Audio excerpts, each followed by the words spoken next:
Will Saturday night at UFC 298 be the last time that we see Henry Cejudo fight? And perhaps even more important than that, will anyone even care? That's what I'm going to talk about in this video.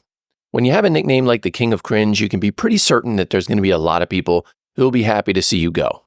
In my case, I've never been that much of a Henry fan and didn't even follow him that closely, but I generally believe people who are characters are pretty good for the sport, more so than not.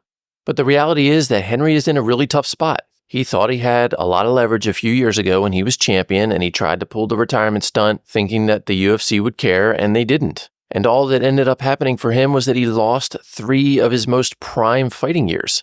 Now at age 37, he's trying to get back into the mix against the next generation of fighters who are not only younger than him, but have been way more active.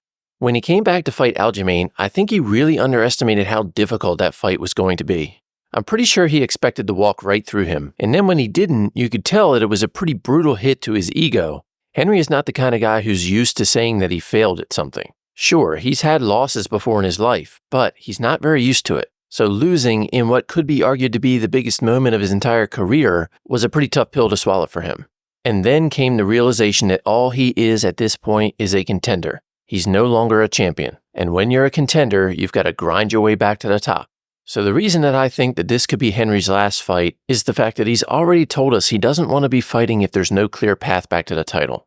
And if he does not win on Saturday night, it's going to be a very long road back. So he's effectively in a must-win situation, and unfortunately for him, his next challenge in Merab is essentially a brick wall. Merab is good at absolutely everything that Henry's good at, and there's no physical area that I can see where Henry can outclass Merab. Not to mention, Merab is younger and bigger. Henry might be a little bit faster, but Merab is also very fast. Merab's good on the feet, he's good in the grappling, and he has EPO-level cardio. So there's just not much of an opportunity for Henry to win in this fight. But at this level, you always have to keep in mind that none of these guys are ever totally out of a fight. Obviously, there's never a situation where the odds are 100% in one direction. So if I had to identify the one area that Henry could take advantage of in this fight and win, it's his brain.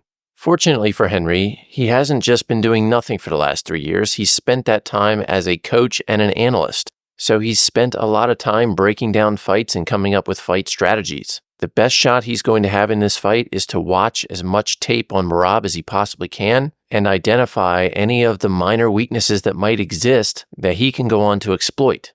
Henry has shown that he does have finishing ability. So if I had to guess without doing a full analysis, I think the best shot that he's going to have to win this fight is to identify a weakness in Merab's striking and try to end the fight before it goes to a decision. Given Merab's cardio and grappling ability, I just don't see a pathway for Henry to win by trying to take this to the ground. So with all of that said, while Henry can definitely find a way to win this fight, I think the odds are heavily stacked against him. The most likely outcome for this fight is very clear, and that is a decision win by Merab. Merab has not shown himself to be a finisher in any sort of significant way. He has one finish on his record in the last 6.5 years, and that was against Marlon Moraes, who Cejudo also finished. I think Henry is smart enough, crafty enough, and tough enough to not get finished inside of 3 rounds. I also don't think that Merab would be able to win this fight by taking Henry down and submitting him.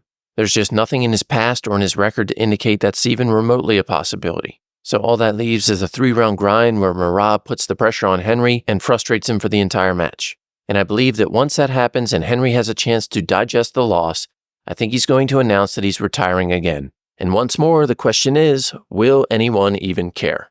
So there you have it, folks. That's going to be it for this quick video. If you enjoyed it, please give it a like. Also subscribe for more content in the future. And down in the comments, leave me a message and let me know what you think about this fight. Do you think Henry has more of a chance than I'm giving him here? Have you identified weaknesses in Merab's game that he can exploit? Share all that down below. As always, thanks for watching and have a great rest of your day.